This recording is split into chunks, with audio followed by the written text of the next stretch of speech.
Днес ще ви разходя с мен до знака Холивуд да видите, че не е изгорял и всичко е наред и всичко в интернет са само конспирации. Това тук е днескашния вестник. До знака на Холивуд не е имало никакъв огън, изобщо нищо там не е горяло. Ще ви покажа пътя до там, който виждате в момента.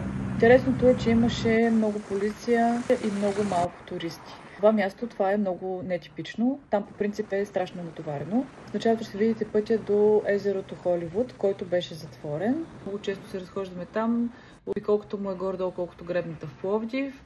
И е много приятно място за разходка. Тук ще ви покажа гледки от Холивуд езерото от преди един месец. Но днес беше затворено. Ето тук е снимката от входа. С Холивуд знака всичко е наред. Страшно много фалшиви видеа като това, че знака е в пламъци, няма такова нещо. До там изобщо не е имало никакви пожари. Не вярвайте на фалшиви новини. Ако са ви интересни такъв тип видеа, може да ми оставите коментар отдолу под видеото. Повече за мен и за моята работа може да посетите моят уебсайт или да ме добавите в социалните мрежи.